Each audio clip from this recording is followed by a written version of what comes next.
안녕하세요. 예적금 금리가 5% 시대랍니다. 1억원 예치하면 이자가 500만원이죠. 물론 세전입니다. 되게 큰 거죠. 월 40만원 이상이 생긴다고 하니까 이거는 함부로 이제 주식할 이유가 없어지는 거죠. 왜? 주식해가지고 5% 10% 벌기가 쉽습니까? 안 쉽죠. 되려 마이너스 날 경우도 되게 많습니다. 부동산 투자해가지고 갭 투기해서 돈 벌기가 쉽습니까? 쉽지 않습니다. 사는 거 쉬워도 팔기가 매우 어렵죠. 근데 은행에다가 예적금 넣었더니 5%가 수익이 생긴다고요? 되게 꿀이죠. 사람들이 점점 더 돈을 들고 주식시장이나 부동산 시장으로 가는 게 아니라 은행으로 가게 돼 있습니다. 이자가 1억 막혔는데 이자가 500만원이래. 이러죠. 제가 응답하라 1988 보면 거기에 덕선이 아버지가 이제 아내에게 얘기하죠. 적금 17%짜리 적금 이렇게 넣었다고. 믿기 어려운 얘기죠. 지금은 5%만 돼도 이렇게 호들갑을 뜨는데 17%라니요. 저도 이제 대학 다닐 때 이제 1998년도에 대학 4학년 때 뭐가 있었냐면 지금도 생각하면 제가 안심했던 거죠. 이제 선배들이 저축성 보험 들라고 왔었어요. 고정이율로 7.5% 수익을 보장해준다고. 근데 제가 그때 뭐라고 생각했냐면 어디 와서 사기치냐고. 예적금 넣으면 금리 10% 쳐주는데 보험이라 그러고 7.5%를 쳐준대. 사기꾼이잖아. 이렇게 생각했어요. 근데 저같이 생각했던 놈들은 바보등신이었고 그 당시에 어리숙하게 7.5% 확정금리 보장해주는 저축성 보험에 든 사람들은 어떻게 되냐고요? 대박이 났죠. 그 이후에 그 보험이 사라졌어요. 신규 고객 가입을 거절했다라는 거죠. 지금 한 25년 이상 7, 8년? 되게 7.5%의 고정 수익을 톡톡히 보고 있죠. 지금같이 저금리 시대가 되다 보니까 이제 그때 10%다 7%다 이게 거짓말이 돼버렸죠. 근데 앞으로 어떻게 되겠습니까? 앞으로 아마 그때와 유사한 일들이 벌어지겠죠.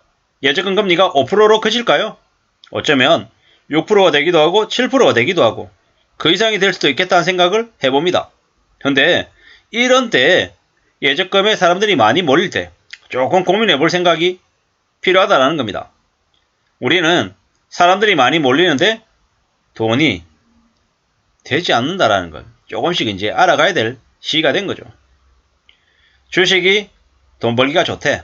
사람들이 우르르 몰리면 초반에는 돈을 버는 것 같습니다. 근데 좀 길게 생각해 보면 고민해야 되는 거죠. 대중들이 모여있는데 나도 껴있으면 같이 호가 되기가 쉽지 돈 벌 기회가 나한테 오는 건 사실 좀 가능성이 희박하다라고 생각하는 게 낫겠습니다. 남들이 탐욕 부릴 때 나홀로 두려움을 느껴야 되고 남들이 두려움을 느낄 때 나홀로 탐욕을 부리는 게 좋지 않겠냐라는 말씀을 드립니다. 말 그대로 저만의 개소리이고 헛소리일 수도 있습니다. 하지만 이 얘기는 뭐냐? 제가 한 얘기가 아니고 앙드레 코슬라니가 한 얘기입니다. 주식을 투자할 때 그런 태도, 대중과 반대로 움직이는 게 필요하다라고 얘기한 거죠. 지금처럼 예적금 금리가 5% 시대 1억 맡기면 이자를 500만원 준다라고 하는 시대에 저는 이제 좀 다르게 얘기하고 싶은 거죠. 좀 예금 창구로 가는 것보다 은행으로 가는 것보다 조심해서 조용히 주식이나 부동산 시장에 관심을 가지고 관찰해보는 게 어떻겠냐라는 거죠. 물론 지금 바로 주식이나 부동산을 하라는 얘기는 절대 아닙니다. 지금 시기보다는 앞으로 한 2, 3년 뒤를 내다보고 주식이나 부동산에 알짜 자산을 줄 생각을 하는 게 좋겠다라는 말씀을 드리는 거고요. 예적금 금리 5% 시대이기 때문에 예적금을 짧게 운영하는 게 좋겠죠.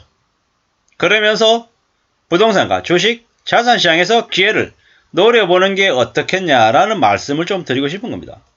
예적금 금리가 또 천정부지 계속 올라가는 건 아닙니다. 물론 당분간은 올라가겠죠. 2, 3년, 4년 이 정도는 예적금 금리가 계속 올라갈 것 같습니다.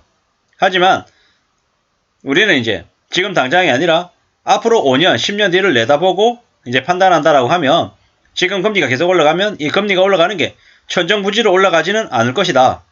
4, 5년 금리가 가파르게 오르면 또 나중에 어느 시점이 되면 내려갈 때도 있을 거다라고 봐야 되겠습니다. 물론 뭐 정권가의 앞잡이들이 얘기하듯이 금리가 올해 대폭 오르고 내년에 확 내려가는 이런 일은 없다라는 거죠.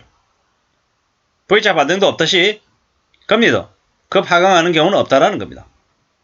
앞으로 최소 4, 5년간은 중금리, 고금리로 계속 갈 것이고 그 이외에 많은 사람들이 몰락하고 무너지고 아비규환이라 그래서 절규하는 기간들이 벌어지고 난 다음에야 한국에도 일본처럼 완전 초저금리가 오지 않을까라는 생각을 해봅니다.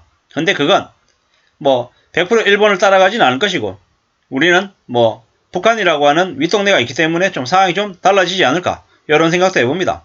확실한 건 뭐다? 예측금 금리가 5% 시대다.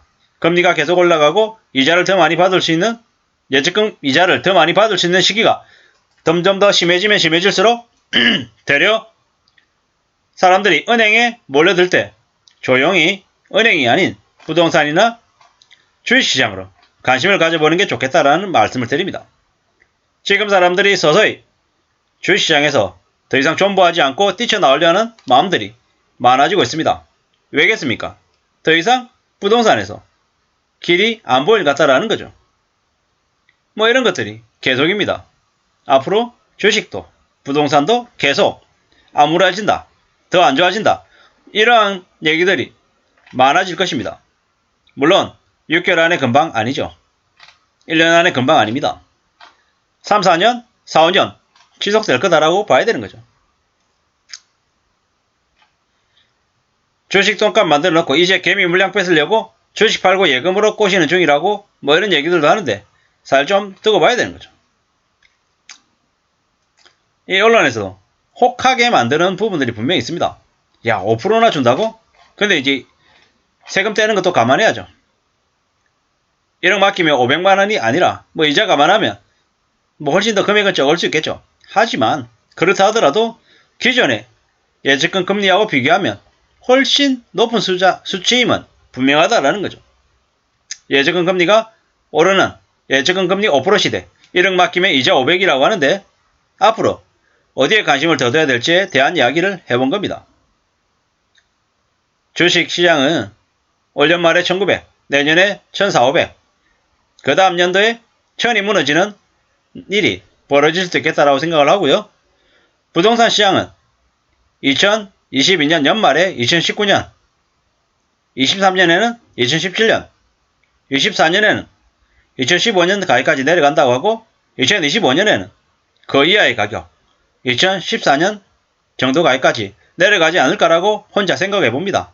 아무쪼록 제 생각이 틀릴 수도 있겠지만 어떻게 흘러갈지는 같이 지켜보면 좋겠습니다. 감사합니다.